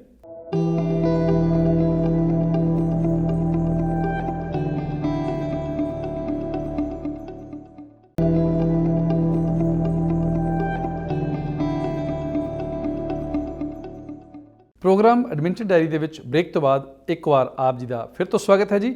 ਔਰ ਸਾਡੀ ਗੱਲਬਾਤ ਚੱਲ ਰਹੀ ਸੀ ਸਰਦਾਰ ਗੁਰਿੰਦਰ ਸਿੰਘ ਜੀ ਦੇ ਨਾਲ। ਆਓ ਜੀ ਗੱਲਬਾਤ ਨੂੰ ਅਸੀਂ ਜਾਰੀ ਰੱਖਦੇ ਹਾਂ। ਹਾਂਜੀ ਭਾਜੀ, ਅਸੀਂ ਇੰਡੀਆ ਦੇ ਵਿੱਚ ਜਿਹੜਾ ਕਿਸਾਨੀ ਸੰਘਰਸ਼ ਹੈ ਉਹਦੇ ਬਾਰੇ ਗੱਲਬਾਤ ਕਰ ਚੁੱਕੇ ਹਾਂ। ਬਿਲਕੁਲ ਜੀ। ਇੰਡੀਆ ਦਾ ਹੀ ਗਵਾਂਢੀ ਮੁਲਕ ਹੈ ਜੀ। ਪਹਿਲਾਂ ਇਹਨੂੰ ਬਰਮਾ ਕਹਿੰਦੇ ਸੀ। ਹਾਂਜੀ। ਅੱਜ ਕੱਲ੍ਹ ਨਾਮ ਇਹਦਾ ਚੇਂਜ ਕਰਤਾ ਮਿਆਂਮਾਰ ਹੈ ਜੀ। ਹਾਂਜੀ। ਉੱਥੇ ਰਾਜਨੀਤਿਕ ਉਥਲ ਪੁਥਲ ਹੋਈ ਆ। ਬਿਲਕੁਲ ਜੀ। ਮਿਲਟਰੀ ਨੇ ਤਖਤਾ ਪਲਟ ਕਰਤਾ ਜੀ। ਬਿਲਕੁਲ ਜੀ। ਸੋ ਕੀ ਖਬਰ ਹੈ ਉੱਥੇ? ਖਬਰ ਤਾਂ ਆਪਣੇ ਤੁਸੀਂ ਦੱਸ ਹੀ ਚੁੱਕੇ ਆ ਜੀ ਕਿ ਤਖਤਾ ਪਲਟ ਹੋਇਆ, ਪਹਿਲੀ ਵਾਰ ਨਹੀਂ ਹੋਇਆ। ਹਾਂਜੀ। ਉਸ ਤੋਂ ਪਹਿਲਾਂ ਵੀ ਮਿਲਟਰੀ ਉੱਥੇ ਰੂਲ ਕਰਦੀ ਰਹੀ, ਬੜੀ ਪਾਵਰਫੁਲ ਆ। ਔਰ ਉਸ ਕੰਟਰੀ ਦਾ ਜਿਹੜਾ ਢਾਂਚਾ ਹੈ, ਜਿਹੜਾ ਫੈਡਰਲ ਢਾਂਚਾ, ਉਹ ਵੀ ਬੜਾ ਵੱਖਰਾ ਹੈ। ਮੈਨੂੰ ਲੱਗਦਾ ਕਈ ਦੇਸ਼ ਨੇ ਏਸ਼ੀਆ ਦੇ ਵਿੱਚ ਔਰ ਅਫਰੀਕਾ ਦੇ ਵਿੱਚ ਜਿੱਥੇ ਕਿ ਮਿਲਟਰੀ ਜਿਹੜੀ ਆ ਉਹ ਹਮੇਸ਼ਾ ਹੀ ਪਾਵਰਫੁਲ ਰਹੀ ਆ। ਬਿਲਕੁਲ। ਲੋਕਤੰਤਰੀ ਤਾਕਤਾਂ ਕੋਸ਼ਿਸ਼ ਕਰਦੀਆਂ ਨੇ, ਭਾਵੇਂ ਜਿਵੇਂ ਪਾਕਿਸਤਾਨ ਦੀ ਐਗਜ਼ਾਮਪਲ ਕਰ ਲਓ। ਹਾਂਜੀ। ਉਹ ਕੋਸ਼ਿਸ਼ ਕਰਦੀਆਂ ਨੇ ਸਾਲ 2 ਸਾਲ, ਪਰ ਜਦੋਂ ਫਿਰ ਉਹਨਾਂ ਕੋਲ ਸੱਤਾ ਨਹੀਂ ਸੰਭਾਲੀ ਜਾਂਦੀ ਤੇ ਜਿਹੜੀ ਆਰਮੀ ਆ ਉਹ ਫਿਰ ਸੱਤਾ ਨੂੰ ਆਪਣੇ ਹੱਥਾਂ 'ਚ ਲੈ ਲੈਂਦੀ ਆ। ਇੱਕ ਮੈਂ ਇੱਥੇ ਡਾਟਾ ਸ਼ੇਅਰ ਕਰ ਦਿੰਦਾ ਇਸੇ ਨਾਲ ਰਿਲੇਟਡ। ਹਾਂਜੀ। ਜਿਵੇਂ ਆਪਾਂ ਜ਼ਿਕਰ ਕੀਤਾ ਸੀ ਕਿ ਜਿਹੜੇ ਔਂਗ ਸੈਨ ਸੂ ਕੀ ਜਿਹੜੇ ਇੱਥੇ ਰੀਸੈਂਟਲੀ ਇਲੈਕਟਡ ਸੀਗੇ, ਹਾਂਜੀ, ਉਹ 2020 ਦੇ ਨਵੰਬਰ ਦੇ ਵਿੱਚ ਇਲੈਕਟ ਹੋਏ ਸੀ ਔਰ ਬਹੁਤ ਭਰਵਾਂ ਬਹੁਮਤ, ਤਕਰੀਬਨ 70%। ਹਾਂਜੀ। 476 ਸੀਟਾਂ ਦੇ ਵਿੱਚੋਂ 396 ਸੀਟਾਂ ਜਿਹੜੀਆਂ ਸੀ ਉਹਨਾਂ ਦੀ ਪਾਰਟੀ ਨੂੰ ਮਿਲੀਆਂ ਸਨ। ਹਾਂਜੀ। ਔਰ ਜਿਵੇਂ ਤੁਸੀਂ ਜ਼ਿਕਰ ਕਰ ਰਹੇ ਸੀ ਕਿ 1962 ਤੋਂ ਲੈ ਕੇ ਹਾਂਜੀ ਲਗਾਤਾਰ 50 ਸਾਲ ਉੱਥੇ ਆਰਮੀ ਦਾ ਹੀ ਰੂਲ ਰਿਹਾ। ਬਿਲਕੁਲ ਜੀ, ਬਿਲਕੁਲ। ਔਰ ਹੁਣ ਦੁਬਾਰਾ ਉੱਥੇ ਇਹ ਸੈਨਾ ਵੱਲੋਂ 1 ਸਾਲ ਦਾ ਜਿਹੜਾ ਵਾ ਇਹ ਰਾਜ ਉਹਨਾਂ ਨੇ ਘੋਸ਼ਿਤ ਕਰਤਾ ਵੀ ਅਸੀਂ ਸੱਤਾ ਵਿੱਚ ਰਵਾਂਗੇ। ਬਿਲਕੁਲ ਜੀ। ਥੋੜ੍ਹਾ ਜਿਹਾ ਮੈਂ ਇਹਦੇ ਬਾਰੇ ਜਾਣਕਾਰੀ ਸਾਡੇ ਸੁਣਨ ਵਾਲੇ ਵੈਸੇ ਤਾਂ ਜਾਣਦੇ ਹੋਣਗੇ, ਕਿਉਂਕਿ ਜਿਹੜਾ ਢਾਂਚਾ ਫੈਡਰਲ ਢਾਂਚਾ ਹੈ ਆਪਣੇ ਮਿਆਂਮਾਰ ਦਾ ਜੀ, ਉਹਦੇ ਵਿੱਚ ਇਹ ਆ ਕਿ ਉਹਨਾਂ ਨੇ ਤਕਰੀਬਨ 25% ਜਿਹੜੀ ਉਹਨਾਂ ਦੀ ਕਪੈਸਿਟੀ ਆ ਉਹ ਆਲਵੇਜ਼ ਹੀ, ਭਾਵੇਂ ਸਰਕਾਰ ਕਿਸੇ ਦੀ ਹੋਵੇ, ਉਹ ਫੌਜ ਦੇ ਕੋਲ ਰਹਿੰਦੀ ਹੈ। ਉਹਨਾਂ ਦਾ ਹੋਮ ਦਾ ਮਹਿਕਮਾ, ਉਹਨਾਂ ਦਾ ਮਿਲਟਰੀ ਦਾ ਮਹਿਕਮਾ, ਤਾਂ ਇੱਕ ਦਾ ਹੋਰ ਕੋਈ ਮਹਿਕਮਾ ਜਿਹਦੇ ਵਿੱਚ ਭਾਵੇਂ ਸਰਕਾਰ ਕਿਸੇ ਦੀ ਹੋਵੇ, ਉਹਦੇ ਵਿੱਚ ਮਿਲਟਰੀ ਦੇ ਕੋਲ ਹੀ ਕੰਟਰੋਲ ਰਹਿੰਦਾ। ਇਹ ਸੰਵਿਧਾਨਕ ਵਿਵਸਥਾ ਕਰ ਦਿੱਤੀ ਗਈ ਹੈ। ਸੰਵਿਧਾਨਕ ਵਿਵਸਥਾ ਉਹਨਾਂ ਦੀ ਇਸ ਤਰ੍ਹਾਂ ਦੀ ਹੈ ਜੀ। ਦੂਜੀ ਮੈਂ ਥੋੜੀ ਜਿਹੀ ਗੱਲ ਕਰਨੀ ਚਾਹਾਂਗਾ ਆਪਣੇ ਜਿਹੜੇ ਰਾਸ਼ਟਰਪਤੀ ਜਿਹਨਾਂ ਨੂੰ ਤਖਤੇ ਤੋਂ ਹਟਾਇਆ ਗਿਆ ਜੀ, ਇਹਨਾਂ ਦੀ ਜ਼ਿੰਦਗੀ ਦੇ ਵਿੱਚ ਬੜੇ ਵੱਖਰੀ ਕਿਸਮ ਦੇ ਉਤਰਾਅ ਚੜ੍ਹਾਅ ਆਏ ਨੇ। ਬਿਲਕੁਲ। ਇਸ ਤੋਂ ਪਹਿਲਾਂ ਇਹਨਾਂ ਨੂੰ ਤਕਰੀਬਨ 15 ਸਾਲ ਇਸੇ ਹੀ ਇਹ ਕੰਟਰੀ ਦੇ ਜਿਹੜੇ ਫੌਜੀ ਡਿਕਟੇਟਰ ਨੇ ਉਹਨਾਂ ਨੇ ਨਜ਼ਰਬੰਦ ਰੱਖਿਆ ਸੀ ਜੀ। ਔਰ ਇਹ ਮੈਂ ਤੁਹਾਨੂੰ ਦੱਸ ਦਿਆਂ ਕਿ ਇਹਨਾਂ ਦੇ ਬਾਪ ਜਿਹੜੇ ਨੇ ਉਹਨਾਂ ਦਾ ਵੀ 1947 ਦੇ ਵਿੱਚ ਕਤਲ ਹੋਇਆ ਸੀ। ਇੱਕ ਪੁਰਾਣੇ ਰਾਜਨੀਤਿਕ ਜਿਹੜਾ ਘਰਾਣਾ ਉਸ ਦੇ ਨਾਲ ਇਹਨਾਂ ਦਾ ਸੰਬੰਧ ਹੈ। ਉਸ ਤੋਂ ਬਾਅਦ ਇਹਨਾਂ ਦੀ ਐਜੂਕੇਸ਼ਨ ਇੰਗਲੈਂਡ ਦੇ ਵਿੱਚ ਹੋਈ ਹੈ। ਅੱਛਾ ਜੀ। ਇਹਨਾਂ ਦੀ ਮੈਰਿਜ ਵੀ ਉੱਥੇ ਹੋਈ ਹੈ। ਇੱਕ ਸਮੇਂ 'ਤੇ ਕਿਹਾ ਜਾਂਦਾ ਸੀ ਕਿ ਇਹ ਥੋੜ੍ਹੇ ਹੈਜ਼ੀਡੈਂਟ ਸਨ ਆਪਣੇ ਕੰਟਰੀ ਦੇ ਵਿੱਚ ਆ ਕੇ ਇਸ ਸਟਰਗਲ ਦੇ ਵਿੱਚ ਕੁੱਦਣ ਲਈ, ਲੇਕਿਨ ਉਹ ਆਏ, ਉਹਨਾਂ ਨੂੰ ਗ੍ਰਿਫਤਾਰ ਕਰ ਲਿਆ ਗਿਆ, 15 ਸਾਲ ਜੇਲ੍ਹ ਦੇ ਵਿੱਚ ਰਹੇ, ਫਿਰ ਇਲੈਕਸ਼ਨ ਹੋਈ ਔਰ ਉਸ ਤੋਂ ਬਾਅਦ ਜਿੱਤੇ।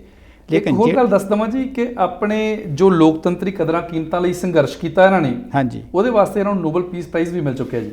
ਇਹਦੀ ਸਟੋਰੀ ਜਿਹੜੀ ਹੈ ਜੀ ਇਸ ਤਰ੍ਹਾਂ ਹੈ ਕਿ ਜਦੋਂ ਇਹ ਜੇਲ੍ਹ ਵਿੱਚ ਸਨ, ਇਹਨਾਂ ਨੂੰ ਨੋਬਲ ਪੀਸ ਪ੍ਰਾਈਜ਼ ਮਿਲਿਆ। ਵਰਲਡ ਸਾਰੇ ਦਾ ਪ੍ਰੈਸ਼ਰ ਸੀ ਔਰ ਸਾਰੀ ਦੁਨੀਆ ਇਹਨਾਂ ਦੇ ਨਾਲ ਸੀ। ਮੈਨੂੰ ਯਾਦ ਹੈ ਕੈਨੇਡਾ ਦੇ ਵਿੱਚ ਵੀ ਆਏ ਸਨ, ਅਸੀਂ ਉਸ ਵਕਤ ਇੱਥੇ ਸੀ, ਤੇ ਕੈਨੇਡਾ ਦੀ ਸਰਕਾਰ ਨੇ ਖਾਸ ਕਰਕੇ ਇਹਨਾਂ ਨੂੰ ਆਨਰਰੀ ਸਿਟੀਜ਼ਨਸ਼ਿਪ ਵੀ ਦਿੱਤੀ ਸੀ। ਅੱਛਾ ਜੀ। ਸੀ ਮੈਂ ਇਸ ਕਰਕੇ ਕਹਿ ਰਿਹਾ ਕਿ ਇਹਨਾਂ ਦੇ ਉਤਰਾਅ ਚੜ੍ਹਾਅ ਦੀ ਮੈਂ ਗੱਲ ਕਰ ਰਿਹਾ। ਇਹ ਚੜ੍ਹਾਈ ਦੀ ਗੱਲ ਹੈ। ਉਤਰਾਅ ਦੀ ਗੱਲ ਇਹ ਹੋਈ ਕਿ ਮੇਰੇ ਖਿਆਲ ਅਸੀਂ ਸਾਰੇ ਜਾਣਦੇ 3 ਸਾਲ ਪਹਿਲਾਂ ਬਰਮਾ ਦੇ ਵਿੱਚ ਰੋਹਿੰਗਿਆ ਮੁਸਲਿਮ ਇੱਕ ਭਾਈਚਾਰਾ ਹੈ ਜਿਸ ਤੇ ਬਹੁਤ ਭਾਰੀ ਵੱਡੀ ਪੱਧਰ ਤੇ ਤਸ਼ੱਦਦ ਹੋਇਆ।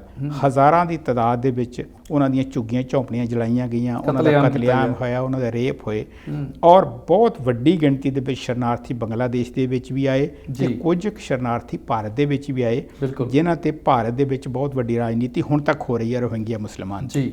ਲੇਕਿਨ ਉਹ ਸਾਰੇ ਘਟਨਾਕ੍ਰਮ ਦੇ ਵਿੱਚ ਇਹ ਆਪਣੇ ਜਿਹੜੇ ਰਾਸ਼ਟਰਪਤੀ ਸਨ ਇਹਨਾਂ ਦੇ ਉੱਤੇ ਵਰਲਡ ਕਮਿਊਨਿਟੀ ਬਹੁਤ ਔਖੀ ਹੋਈ ਤੇ ਕੁਝ ਲੋਕਾਂ ਨੇ ਤਾਂ ਉਹਨਾਂ ਤੋਂ ਨੋਬਲ ਪੀਸ ਪ੍ਰਾਈਜ਼ ਜਿਹੜਾ ਵਾਪਸ ਲੈਣ ਦੀ ਵੀ ਗੱਲ ਕੀਤੀ। ਅੱਛਾ ਜੀ। ਹੁਣ ਕਿਉਂਕਿ ਉਹ ਦੁਬਾਰਾ ਉਸ ਸਥਿਤੀ 'ਚ ਆਏ ਨੇ, ਉਹ ਕਿਸ ਤਰ੍ਹਾਂ ਇਹਨੂੰ ਨਜਿੱਠਦੇ ਨੇ, ਜਿਹੜਾ ਦੁਨੀਆ ਦਾ ਬਾਕੀ ਭਾਈਚਾਰਾ, ਵਰਲਡ ਦੀਆਂ ਜਿਹੜੀਆਂ ਹਿਊਮਨ ਰਾਈਟਸ ਦੇ ਜਿਹੜੇ ਅਦਾਰੇ ਨੇ ਉਹਨਾਂ ਦੀ ਕਿੰਨੀ ਕੁ ਸਪੋਰਟ ਕਰਦੇ ਨੇ, ਇਹ ਸਮਾਂ ਦੱਸੇਗਾ ਜੀ। ਭਾਜੀ ਜਿਹੜਾ ਮੇਰਾ ਅਗਲਾ ਸਵਾਲ ਹੈ ਜੀ ਉਹ ਵੀ ਇਸੇ ਤਰ੍ਹਾਂ ਦਾ ਵਾ, ਕਿਉਂਕਿ ਮੈਨੂੰ ਲੱਗਦਾ ਵੀ ਰੀਸੈਂਟਲੀ ਕਾਫੀ ਦੇਸ਼ਾਂ ਦੇ ਵਿੱਚ ਜਿਹੜਾ ਡਿਕਟੇਟਰਸ਼ਿਪ ਆ, ਤਾਨਾਸ਼ਾਹੀ ਰਾਜ ਆ ਜਾਂ ਲੋਕਤੰਤਰੀ ਕਦਰਾਂ ਕੀਮਤਾਂ ਦਾ ਘਾਣ ਹੋ ਰਿਹਾ, ਇਹ ਵਧਣ ਲੱਗ ਪਿਆ। ਪਰਸੋਂ ਚੌਥ ਦੀ ਗੱਲ ਆ, ਐਡਮਿੰਟਨ ਸ਼ਹਿਰ ਦੇ ਵਿੱਚ ਜਿਹੜੀ ਆਪਣੀ ਲੈਜਿਸਲੇਚਰ ਬਿਲਡਿੰਗ ਆ, ਉਹਦੇ ਬਾਹਰ ਬੈਲਾਰਸ ਤੋਂ ਤੇ ਰਸ਼ੀਆ ਦੇ ਜਿਹੜੇ ਪਿਛੋਕੜ ਰੱਖਦੇ ਨੇ ਲੋਕ, ਉਹਨਾਂ ਵੱਲੋਂ ਇੱਕ ਰੋਸ ਪ੍ਰਦਰਸ਼ਨ ਕੀਤਾ ਗਿਆ ਸੀ।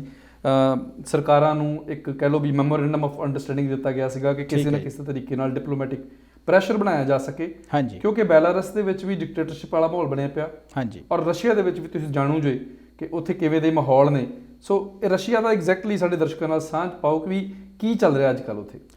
ਰਸ਼ੀਆ ਦਾ ਜੀ ਇਹ ਹੈ ਕਿ ਸਾਡੇ ਸਰੋਤੇ ਮੇਰੇ ਖਿਆਲ ਜਾਣਦੇ ਵੀ ਹੋਣਗੇ। ਰਸ਼ੀਆ ਦੀ ਅਸੀਂ ਗੱਲ ਕਰਦੇ ਹਾਂ, ਇੱਕ ਹਿਸਟਰੀ ਹੈ ਸੋਵੀਅਤ ਯੂਨੀਅਨ ਤੋਂ ਰਸ਼ੀਆ, ਤੇ ਫਿਰ ਕਿਉਂਕਿ ਦੁਨੀਆ ਦੇ ਵਿੱਚ ਦੋ ਮੁੱਖ ਧਾਰਾਵਾਂ ਨੇ, ਇੱਕ ਸੋਸ਼ਲਿਸਟ ਹੈ, ਇੱਕ ਕੈਪੀਟਲਿਸਟ ਹੈ। ਸੋ ਇਹ ਸੋਸ਼ਲਿਸਟ ਕੰਟਰੀ ਨੇ ਜੀ। ਰਸ਼ੀਆ ਸੋਸ਼ਲਿਸਟ ਕੰਟਰੀ ਹੈ, ਭਾਵੇਂ ਤਬਦੀਲੀ ਆਈ ਹੈ, ਥੋੜੀ ਬਹੁਤੀ ਇਲੈਕਸ਼ਨ ਵੀ ਹੁੰਦੀ ਹੈ। ਪੁਟਿਨ ਸਾਹਿਬ ਲੰਬੇ ਸਮੇਂ ਤੋਂ ਰਾਜ ਕਰਦੇ ਆ ਰਹੇ ਬਿਲਕੁਲ ਜੀ, ਪਹਿਲਾਂ ਪ੍ਰੈਜ਼ੀਡੈਂਟ ਸੀਗੇ, ਫਿਰ ਉਹਨਾਂ ਨੇ ਇੱਕ ਆਪਣੀ ਉਹਨਾਂ ਦੀ ਜਿਹੜੀ ਕਨਸਟੀਟਿਊਸ਼ਨ ਦੀ ਕਲੌਜ਼ ਸੀ ਉਹਨੂੰ ਡਿਫੀਟ ਕਰਨ ਦੇ ਚੱਕਰ ਦੇ ਵਿੱਚ ਇੱਕ ਵਿਅਕਤੀ ਨੂੰ ਪ੍ਰੈਜ਼ੀਡੈਂਟ ਬਣਾ ਕੇ ਪ੍ਰਾਈਮ ਮਿਨਿਸਟਰ ਬਣ ਗਏ। ਹਾਂਜੀ, ਤੇ ਫਿਰ ਦੁਬਾਰਾ ਪ੍ਰੈਜ਼ੀਡੈਂਟ ਬਣ ਗਏ। ਬਿਲਕੁਲ।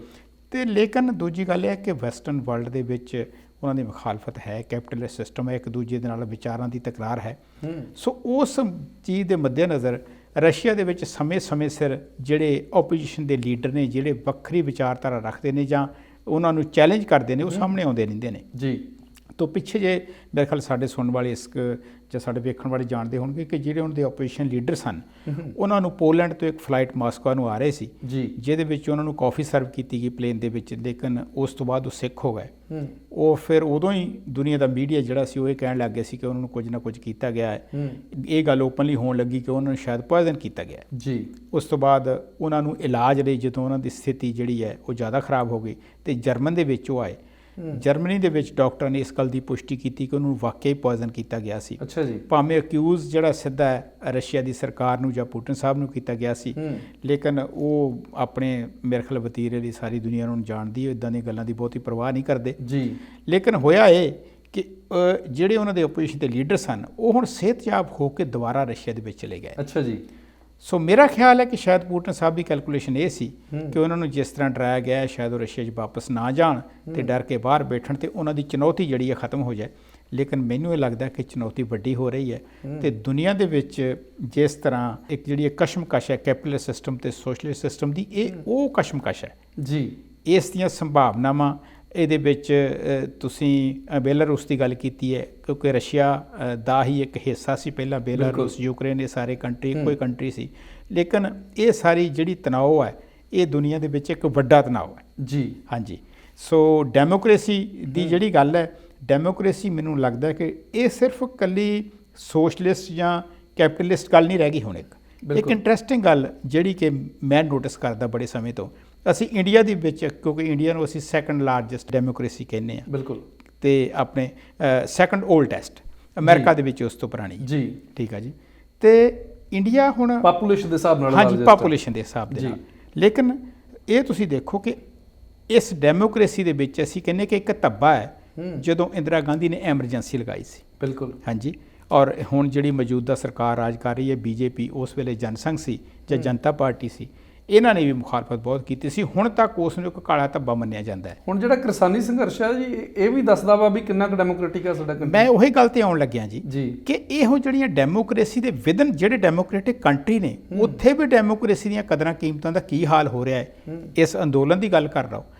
ਅਗਰ ਇਸ ਨੂੰ ਮੈਂ ਇੱਕ ਪਾਸੇ ਵੀ ਥੋੜ੍ਹਾ ਜਿਹਾ ਰੱਖ ਦੇਵਾਂ, ਇਸ ਅੰਦੋਲਨ ਦੀ ਅਸੀਂ ਨਾ ਵੀ ਗੱਲ ਕਰੀਏ, ਮੈਂ ਬਹੁਤ ਸਾਰੇ ਭਾਰਤੀ ਜਨਤਾ ਪਾਰਟੀ ਦੇ ਜਿਹੜੇ ਅਹੁਦੇਦਾਰ ਨੇ ਜਾਂ ਉਹਨਾਂ ਦੇ ਸੀਨੀਅਰ ਲੀਡਰ ਨੇ ਜਾਂ ਉਹਨਾਂ ਦੇ ਕਈ ਜਿਹੜੇ ਚਹੇਤੇ ਲੋਕ ਨੇ, ਜਿਹੜੇ ਨੌਲੇਜੇਬਲ ਨੇ, ਉਹਨਾਂ ਦੀ ਮੂੰਹ ਇਹ ਗੱਲ ਸੁਣ ਚੁੱਕੇ ਕਿ ਇੰਡੀਆ ਦੇ ਵਿੱਚ ਟੂ ਮਚ ਡੈਮੋਕ੍ਰੇਸੀ ਹੈ ਜੀ। ਮੈਨੂੰ ਨਹੀਂ ਪਤਾ ਟੂ ਮਚ ਡੈਮੋਕ੍ਰੇਸੀ ਦੀ ਕੀ ਡੈਫੀਨੇਸ਼ਨ ਹੈ। ਮੈਂ ਥੋੜਾ ਜਿਹਾ ਐਡ ਕਰ ਲੂੰਗਾ ਇੱਥੇ। ਹਾਂਜੀ। ਟੂ ਮਚ ਦਾ ਜੋ ਮੈਨੂੰ ਲੱਗਦਾ ਵਾ ਕਿ ਕਾਨੂੰਨਾਂ ਦੀ ਬਹੁਤਾਤ ਬਹੁਤ ਜ਼ਿਆਦਾ ਹੈ।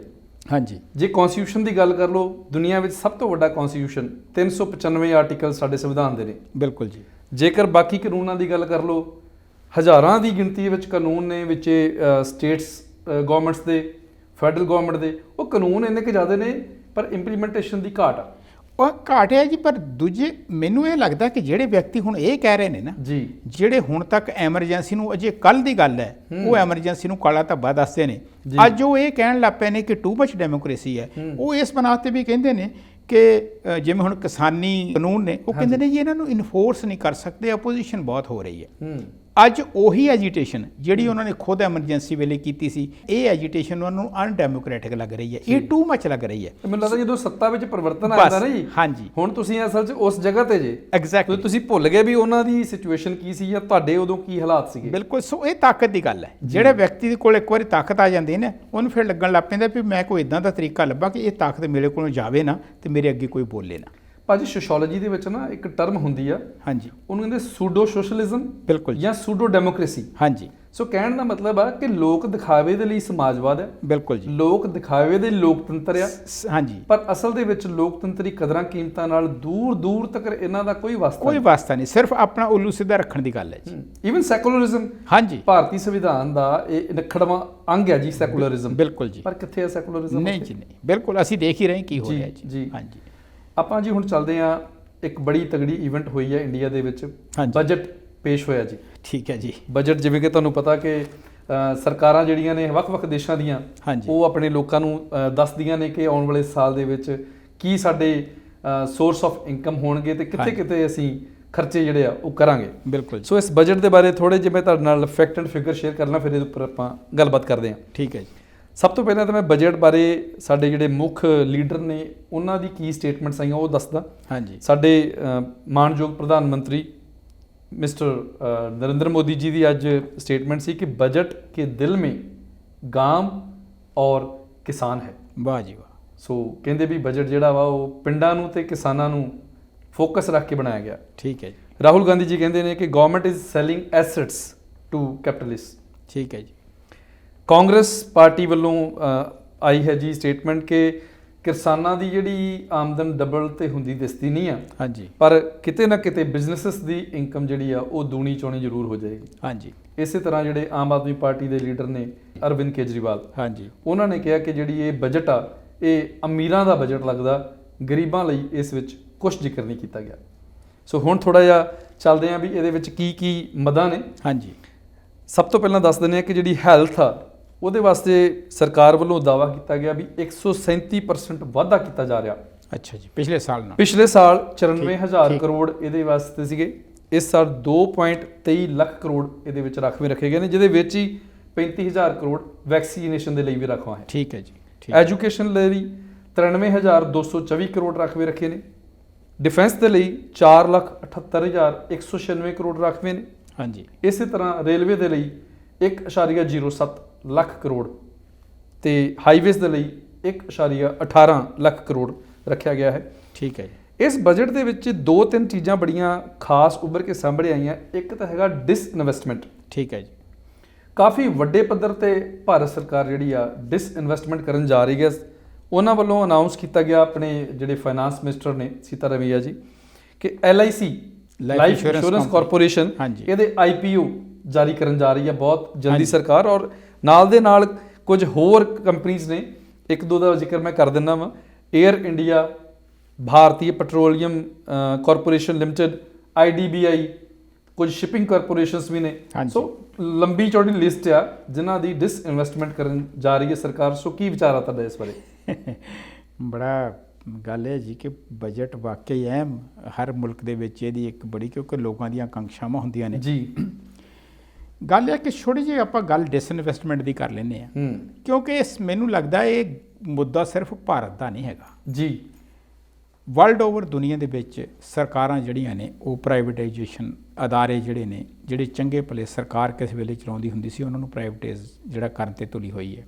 ਮੈਨੂੰ ਲੱਗਦਾ WTO, IMF, ਵਰਲਡ ਬੈਂਕ ਇਹਨਾਂ ਦਾ ਵੀ ਕਾਫੀ ਪ੍ਰੈਸ਼ਰ ਆ। ਹਾਂਜੀ ਹਾਂਜੀ, ਬਿਲਕੁਲ ਬਿਲਕੁਲ, ਲੇਕਿਨ ਸਰਕਾਰਾਂ ਕਰ ਰਹੀਆਂ ਨੇ ਜੀ, ਕਰ ਰਹੀਆਂ। ਠੀਕ ਹੈ ਜੀ। ਮੈਨੂੰ ਹੈਰਾਨਗੀ ਆਉਂਦੀ ਕਿਸਾਨੀ ਅੰਦੋਲਨ ਦੇ ਵਿੱਚ ਇੱਕ ਵਿਅਕਤੀ ਆਪਣੇ ਭਾਰਤੀ ਜਨਤਾ ਪਾਰਟੀ ਦੇ, ਉਹ ਕਹਿ ਰਹੇ ਸਨ ਵੀ ਅਸੀਂ ਕਿਉਂ ਨਾ ਪ੍ਰਾਈਵੇਟਾਈਜ਼ ਕਰੀਏ, ਵੀ ਤੁਸੀਂ ਜਿਹੜਾ ਟਰੈਕਟਰ ਖਰੀਦਦੇ ਹੋ ਉਹ ਵੀ ਪ੍ਰਾਈਵੇਟ ਕੰਪਨੀ ਨੇ ਬਣਾਇਆ, ਤੁਸੀਂ ਫਲਾਨੀ ਬੱਸ ਤੇ ਚੜ੍ਹ ਕੇ ਉਹ ਵੀ ਉਹ ਇੱਕ ਬੜੀ ਹਾਸੋਹੀਣੀ ਜਿਹੜੀ ਆ ਆਪਣੇ ਉਹਦਾ ਤਰਕ ਦੇ ਰਹੇ ਸਨ। ਲੇਕਿਨ ਚਲੋ ਗੱਲ ਇਹ ਜੀ ਕਿ ਮੈਂ ਇਹਨੂੰ ਇੱਕ ਵੱਖਰੇ ਨਜ਼ਰੀਏ ਤੋਂ ਕਈ ਵਾਰੀ ਦੇਖਦਾ ਜੀ।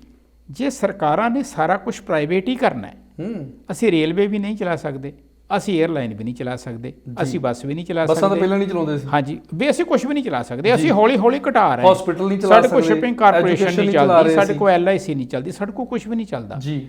ਤੇ ਮੈਨੂੰ ਇੱਕ ਸਧਾਰਨ ਸਵਾਲ ਮੇਰੇ ਦਿਮਾਗ ਦੇ ਵਿੱਚ ਆਉਂਦਾ ਹੈ ਕਿ ਮੇਰਾ ਖਿਆਲ 500 ਦੇ ਕਰੀਬ ਮੈਂਬਰ ਪਾਰਲੀਮੈਂਟ, 543 ਮੈਂਬਰ ਨੇ ਜੀ, 543 ਨੇ। ਮੇਰਾ ਖਿਆਲ 5-4 ਹਜ਼ਾਰ MLA ਵੀ ਹੋਣਗੇ ਜੀ। ਤੇ ਮੇਰੇ ਖਿਆਲ 10-20 ਹਜ਼ਾਰ IS ਸੈਕਟਰੀ, ਡਿਪਟੀ ਸੈਕਟਰੀ, ਹੋਰ ਉਹਨਾਂ ਦੇ ਲੈਟਰ 250 ਰਾਜ ਸਭਾ ਚ ਵੀ ਹੈਗੇ ਜੀ, ਬਹੁਤ ਕੁਝ ਹੋਣਗੇ ਜੀ। ਇਹ ਜਿਹੜੇ ਲੋਕ ਨੇ ਜਿਨ੍ਹਾਂ ਦੇ ਉੱਤੇ ਜਨਤਾ ਦੇ ਟੈਕਸ ਦਾ ਅਰਬਾਂ ਹੀ ਰੁਪਈਆ ਖਰਚ ਹੁੰਦਾ ਹੈ ਜੀ, ਮੈਂ ਕਹਿਣਾ ਨਹੀਂ ਚਾਹੁੰਦਾ ਲਫ਼ਜ਼ ਵੀ ਫਿਰ ਇਹਨਾਂ ਦਾ ਅਚਾਰ ਪਾਉਣਾ ਜੀ। ਬਿਲਕੁਲ ਵੀ ਇਹਨਾਂ ਦੀ ਰੈਲੇਵੈਂਸ ਕੀ ਹੈ, ਜਿਹੜੇ ਕਿਉਂਕਿ ਇਹਨਾਂ ਦੀ ਕਾਰਗੁਜ਼ਾਰੀ ਫਿਰ ਕੀ ਹੈ, ਸਾਰਥਕਤਾ ਕੀ ਹੈ। ਅਗਰ ਮੈਂ ਕਹਿੰਦਾ ਜੀ ਕੋਈ ਵਿਅਕਤੀ, ਹੁਣ ਆਪਾਂ LIC ਦੀ ਗੱਲ ਕਰੀਏ, ਜਿਹੜਾ ਵਿਅਕਤੀ LIC ਚਲਾ ਰਿਹਾ ਸੀ ਉਹਦੀ ਕੀ ਅਕਾਊਂਟੇਬਿਲਟੀ ਹੈ? ਬਿਲਕੁਲ। ਉਹਦੇ ਥੱਲੇ ਜਿਹੜਾ ਅਮਲਾ ਫੈਲਾ ਇੰਨੇ ਅਫਸਰ ਨੇ, ਉਹਨਾਂ ਦੀ ਕੀ ਅਕਾਊਂਟੇਬਿਲਟੀ ਹੈ? ਮੈਨੂੰ ਪਤਾ ਕਿ ਉਹਨਾਂ ਨੂੰ ਦੁੱਖ ਹੋਏਗਾ ਕਿ ਸਾਡੀ ਨੌਕਰੀ ਚੱਲ ਜਾਏਗੀ, ਇਹ ਵੱਖਰਾ ਇਸ਼ੂ ਹੈ ਜੀ, ਲੇਕਿਨ ਤੁਹਾਡੇ ਕੋਲ ਉਦਾਰਾ ਚੱਲਿਆ ਕਿਉਂ ਨਹੀਂ? ਇਹ ਕੁਐਸਚਨ ਕਦੀ ਨਹੀਂ ਕਿਸੇ ਨੇ ਪੁੱਛਣਾ। ਇਹ ਮੈਂ ਭਾਰਤ ਦੀ ਗੱਲ ਨਹੀਂ ਕਰ ਰਿਹਾ, ਮੈਂ ਦੁਨੀਆ ਦੇ ਵਿੱਚ ਹੀ ਗੱਲ ਕਰ ਰਿਹਾ। ਸੋ ਇਹ ਇੱਕ ਵੱਡਾ ਇਸ਼ੂ ਹੈ। ਬਜਟ ਲੰਬੀ ਚੌੜੀ ਗੱਲ ਹੈ, ਮੇਰਾ ਖਿਆਲ ਆਉਣ ਵਾਲਾ ਸਮਾਂ ਦੱਸੇਗਾ ਜੀ। ਇੱਕ ਹੋਰ ਮੁੱਦਾ ਵਾ ਜੀ ਬਜਟ ਦੇ ਨਾਲ ਸੰਬੰਧਿਤ। ਹਾਂਜੀ, ਕਹਿੰਦੇ ਜੀ ਕਿ ਜਿਵੇਂ ਆਪਾਂ ਗੱਲ ਕਰ ਰਹੇ ਸੀ ਐਗਰੀਕਲਚਰ ਦੀ, ਕਿ ਐਗਰੀਕਲਚਰ ਲੋਨਸ ਐਂਡ ਕ੍ਰੈਡਿਟਸ ਦੇ ਲਈ 16.5 ਲੱਖ ਕਰੋੜ ਇਹ ਵੀ ਰਾਖਵੇਂ ਰੱਖੇ ਨੇ। ਕਹਿੰਦੇ ਜੀ ਕਿਸਾਨ ਤੇ ਜਿਹੜੀ ਬਹੁਤ ਸੁਖੀ ਹੋ ਗਏ ਨੇ, ਤੇ ਜਿਹੜੇ ਗਰੀਬ ਨੇ, ਜਿਹੜੇ ਖੁਦਕੁਸ਼ੀਆਂ ਪਹਿਲਾਂ ਹੀ ਕਰੀ ਜਾਂਦੇ ਨੇ, ਇਹਨਾਂ ਨੂੰ ਹੋਰ ਕਰਜ਼ਾਈ ਕਰਨਾ ਆਪਾਂ। ਗੱਲ ਹੈ ਜੀ, ਸ਼ਾਹੂਕਾਰ ਦਾ ਜਿਹੜਾ ਹੁੰਦਾ ਮਕਸਦ ਜੀ, ਉਹਨੂੰ ਇਹ ਫਿਕਰ ਤਾਂ ਹੁੰਦਾ ਵੀ ਮੇਰੇ ਕੋਲ ਜਿਹੜਾ ਪੈਸਾ ਦਿੱਤਾ ਉਹ ਡੁੱਬ ਨਾ ਜਾਵੇ, ਪਰ ਜੇ ਉਹਨੂੰ ਪਤਾ ਹੋਵੇ ਵੀ ਮੈਂ ਇੰਨਾ ਸੋਨਾ ਲੈ ਕੇ ਜਾਂ ਇੰਨੀ ਜ਼ਮੀਨ ਲੈ ਕੇ ਪੈਸੇ ਦੇਣੇ ਆ, ਤਾਂ ਫਿਰ ਉਹਦਾ ਇਹ ਮਕਸਦ ਹੁੰਦਾ ਵੀ ਇਹਨੂੰ ਹੋਰ ਥੋੜਾ ਜਿਹਾ ਦਿਓ ਤਾਂ ਮੈਂ ਤੇ ਕਬਜ਼ਾ ਕਰ ਹੀ ਲਵਾਂ ਜੀ। ਹਾਂਜੀ, ਹੁਣ ਹੋ ਸਕਦਾ ਇਹਦਾ ਕੀ ਮਕਸਦ ਹੈ ਇਸ, ਕਿਉਂਕਿ ਕਿਸਾਨ ਨੂੰ ਸਿੱਧੀ ਮਦਦ ਦੇਣ ਦੀ ਬਜਾਏ ਜਿੱਥੇ ਤੁਸੀਂ ਜਿਹੜੇ ਵੱਡੇ ਵੱਡੇ ਕਾਰਪੋਰੇਟ ਨੇ ਉਹਨਾਂ ਨੂੰ ਤੁਸੀਂ ਬੈਂਕਰਪਸੀ ਦੀ ਇੱਕ ਆਪਸ਼ਨ ਦਿੰਦੇ ਹੋ, ਉਹ ਪੈਸੇ ਲੈ ਕੇ ਭੱਜ ਵੀ ਜਾਂਦੇ ਨੇ, ਤੇ ਉੱਥੇ ਕਿਸਾਨ ਨੂੰ ਤੁਸੀਂ ਸਿਰਫ ਲੋਨ ਹੀ ਦੇ ਸਕਦੇ। MSP ਦੇਣ ਦੇ ਲਈ ਆਪਾਂ ਰਾਜੀ ਨਹੀਂ ਗਏ। ਹਾਂਜੀ, ਉਹਨਾਂ ਦੀਆਂ ਫਸਲਾਂ ਖਰੀਦਣ ਲਈ ਅਸੀਂ ਰਾਜੀ ਨਹੀਂ ਆ। ਬਿਲਕੁਲ। ਸਬਸਿਡੀਆਂ ਅਸੀਂ ਨਹੀਂ ਦੇਣਾ ਚਾਹੁੰਦੇ। ਬਿਲਕੁਲ। ਤੇ ਲੋਨ ਤੇ ਅੱਗੇ ਪਹਿਲਾਂ ਨਹੀਂ ਉਹਨਾਂ ਕੋਲ ਚੁਕਾਏ ਜਾ ਰਹੇ ਜੀ। ਬਿਲਕੁਲ ਜੀ, ਇਹ ਤਾਂ ਹੁਣ ਇਹ ਕਿ ਇੱਕ ਵੱਡੇ ਸਿਸਟਮ ਦੀ ਗੱਲ ਹੈ। ਇਹਨੂੰ ਕਿਸ ਤਰ੍ਹਾਂ ਆਉਣ ਵਾਲਾ ਸਮਾਂ ਜਿਹੜਾ ਇਹ ਕਿਸ ਤਰ੍ਹਾਂ ਸਰਕਾਰਾਂ ਸੋਚਦੀਆਂ ਨੇ, ਇਹ ਸਮਾਂ ਦੱਸੇਗਾ। ਗੁਰਜਿੰਦਰ ਭਾਈ, ਬਹੁਤ ਵਧੀਆ ਲੱਗਿਆ ਜੀ। ਕਾਫੀ ਅਸੀਂ ਮੁੱਦੇ ਅੱਜ ਡਿਸਕਸ ਕੀਤੇ ਨੇ, ਔਰ ਆਸ ਕਰਦੇ ਕਿ ਸਾਡੇ ਦਰਸ਼ਕਾਂ ਨੂੰ ਇਹ ਗੱਲਬਾਤ ਪਸੰਦ ਆਈ ਹੋਵੇਗੀ। ਅਗਲੇ ਹਫਤੇ ਕੁਝ ਹੋਰ ਰਾਸ਼ਟਰੀ ਤੇ ਅੰਤਰਰਾਸ਼ਟਰੀ ਖਬਰਾਂ ਦੇ ਨਾਲ ਅਸੀਂ ਫਿਰ ਮਿਲਣ ਦਾ ਵਾਅਦਾ ਕਰਦੇ ਹਾਂ ਜੀ। ਧੰਨਵਾਦ। ਸੋ ਇਹ ਸਨ ਸਰਦਾਰ ਗੁਰਿੰਦਰ ਸਿੰਘ ਜੀ, ਜਿਨ੍ਹਾਂ ਨੇ ਬੜੀ ਬਾਕੀ ਦੇ ਨਾਲ ਵੱਖ-ਵੱਖ ਜਿਹੜੇ ਮੁੱਦੇ ਸੀ, ਖਾਸ ਕਰਕੇ ਅਸੀਂ ਭਾਰਤ ਦੇ ਵਿੱਚ 26 ਜਨਵਰੀ ਤੋਂ ਬਾਅਦ ਜੋ ਕਿਸਾਨੀ ਅੰਦੋਲਨ ਦੇ ਵਿੱਚ ਨਵੀਆਂ ਅਪਡੇਟਸ ਆਈਆਂ, ਜਾਂ ਇੰਡੀਆ ਦੀ ਬਜਟ ਦੇ ਸਬੰਧ ਦੇ ਵਿੱਚ, ਜਾਂ ਜੋ ਮਿਆਂਮਾਰ ਦੇ ਵਿੱਚ ਵਾਪਰਿਆ, ਇਸ ਬਾਰੇ ਗੱਲਬਾਤ ਕੀਤੀ। ਆਸ ਕਰਦੇ ਹਾਂ ਕਿ ਇਹ ਗੱਲਬਾਤ ਤੁਹਾਨੂੰ ਪਸੰਦ ਆਈ ਹੋਵੇਗੀ। ਮੈਨੂੰ ਮਨਜੀਤ ਸਿੰਘ ਫੇਰੂਮਾਨ ਨੂੰ ਐਡਵੈਂਟੇਜ ਸਟੂਡੀਓ ਤੋਂ ਇਜਾਜ਼ਤ। ਧੰਨਵਾਦ।